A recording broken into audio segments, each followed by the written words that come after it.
What I'm hearing from bankers, and by the way, the ABA just put out a report on this too with very similar findings. It's those innate skills that we all learn. When I was young, for example, most kids, you either mowed grass or you'd wash cars. You'd have some way that you made money where you'd work paper route, right, babysit, whatever it might be, depending on the person. And what we saw, right, there's a lot of training that goes on there. Maybe you worked at McDonald's. Maybe I worked at a grocery store. I started working when I was 12 years old. So there were a lot of things that you learn: show up on time, be ready to work hard. You also learn if you work back then, at least, if you worked with a bunch of guys, if you did something stupid, they would give you the business pretty hard. Yeah. So you actually feared your colleagues more than probably your boss, right? Because they were going to make fun of you when you did something A shortage stupid. of feedback then compared to today. Yeah, I remember I worked in a factory and we had a guy that wrecked a forklift. So rather than helping him out with the forklift, they all ran and got cameras and started taking pictures of him and made fun of him, which is pretty funny now. I don't think for him it was probably very funny, but back then we didn't have camera phones, or I'm sure everyone would have been taking video of him doing this. It would be viral today. It probably would be viral. It was kind of funny, but that's what we saw back then, was that we learned how to work, and we learned a lot about the way that businesses operate. You learn customer service, whether you wanted to or not, right?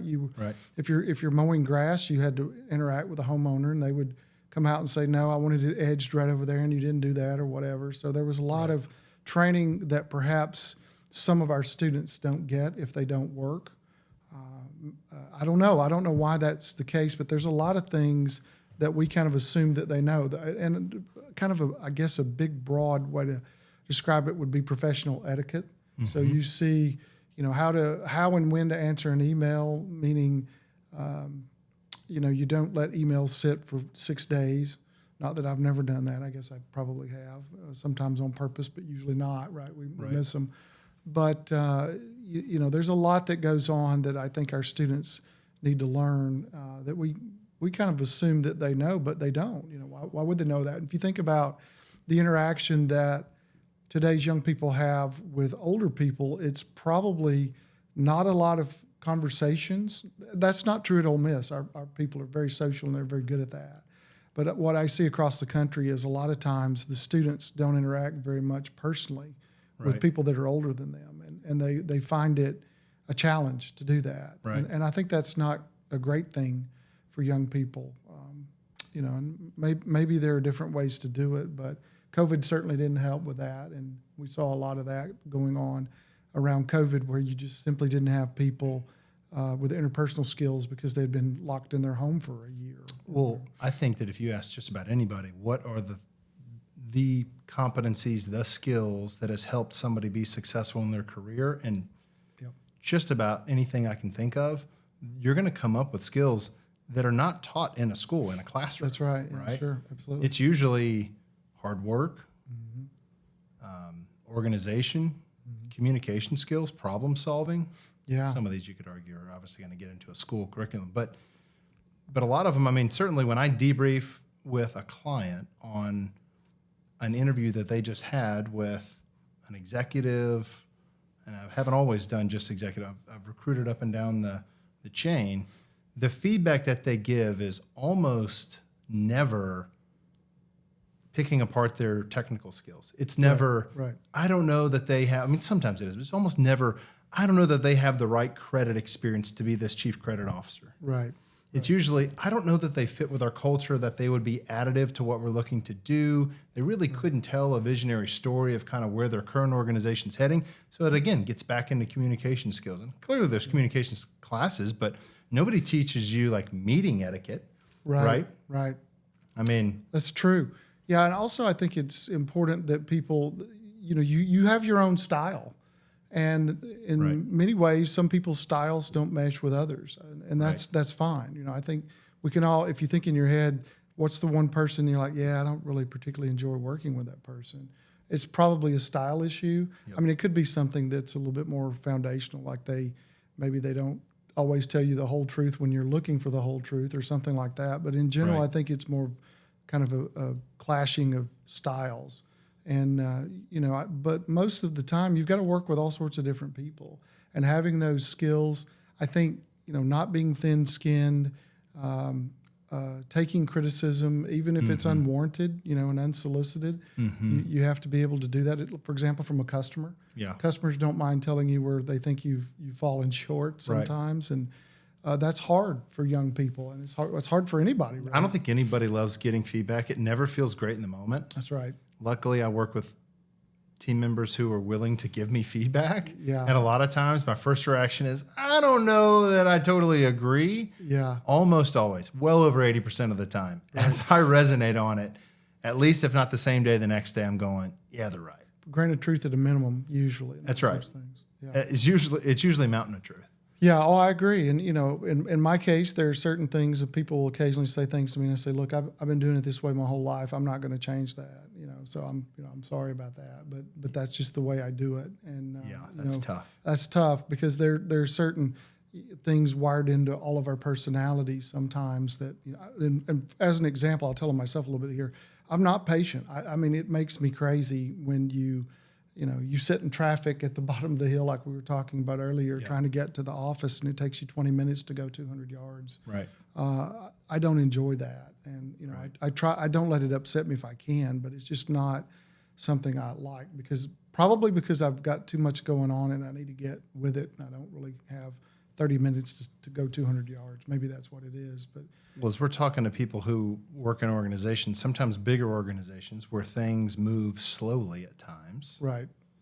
I think that it's worthwhile advice. Again, also not a poster child for being patient. Yeah. Myself. Yeah. But I've learned, and I'm still a work in progress here, but I've learned that if I start making a whole lot of noise and basically telling everybody, what are y'all possibly thinking? Why aren't we moving faster here? This is so obvious. Right. You just have to have more. You have to have more grace and patience and choose your battles for sure. Yeah. You can ruin a relationship by doing what you think is pushing the right agenda. But they're not ready to do it. Oh, I totally agree with that.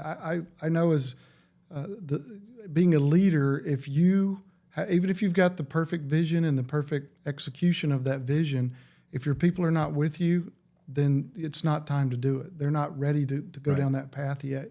You have to get them willing to get on that team and make that happen. So it may be a great idea. It may just be bad timing. And if you try to run in front of people, it creates a lot of challenges. I didn't know this until within the last couple of years. We actually hired on a person to lead our leadership advisory area, and she's a coach. Yeah. And I never really realized, I mean, a lot of things that we're talking about, even these skills, they're coachable and learnable, right? Right. And even navigating, bringing people along and knowing I need to take a time out and push this launching of this project back and make sure I've got everybody believing in this and bought in, because launching too soon before you have that buy-in, before everybody's ready for it mentally, sometimes it just takes literally time. Yeah. You need to set hey, this change is coming, and then you just need to do nothing until a month later go, hey, remember we talked about that. We're closer. Here's what the plan looks like. Sometimes you just have to.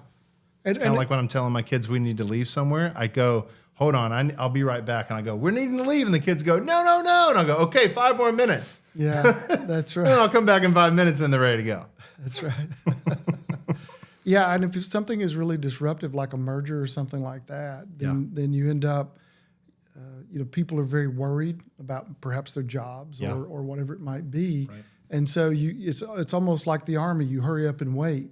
And until it's time to execute whatever the next stage is, you have to be patient. And I am definitely not good at that.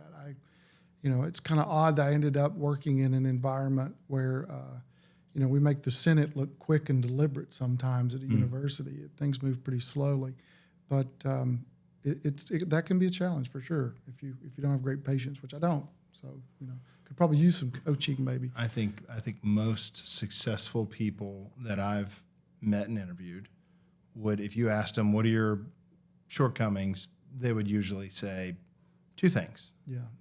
One is, I need to be more patient. I'm growing in that, trying to grow in that. Yeah. And the other is even at really senior levels, they can struggle with delegation where they know Yes. it might tie into patience, but I know that I can get it done right myself if I just do this. It's going to take me 2/3 of the time, sometimes arguably more time or just as much time Yes. to work through somebody else doing that. And I've actually been told it makes a ton of sense, even if it's not a time saver, delegate it anyway. Right. And then next time around, it just won't be as much as a heavy lift for the leader. Yeah, and they learn, right? The people that do the work. Mm-hmm. That I totally agree with that. Delegating is hard, and you have to trust people, and you also have to be okay with them failing, and that's difficult, right? Right. Because you know, if you think about it, no matter who you are, we're not going to be here forever in whatever role we're in. We're just not. At some point, we'll be doing something different, whatever that is. But you have to have people behind you that can take over. You know, in my case, if I'm doing my job, I'm probably not in the building very often. And we've got great people, so I can leave with confidence because I know that they'll do what needs to be done. Right. And, you know, it's helped having technology to work from the road, too. You can do a lot of things, you know, on your phone or computer, iPad, where in the old days that was not true. I'm old enough to remember when we called in and got messages by hand. So those were the crazy old days. You got a fax. Yeah. Very secure way of That's communicating. Just printing something off, not knowing Yeah, at who's the around hotel. it. I'll just send it. I mean, recruiters, I don't know, 25 years, 30 years ago with Max, they were just sending resumes over into somebody else's office. They were just printing out through a fax machine. Crazy. It is.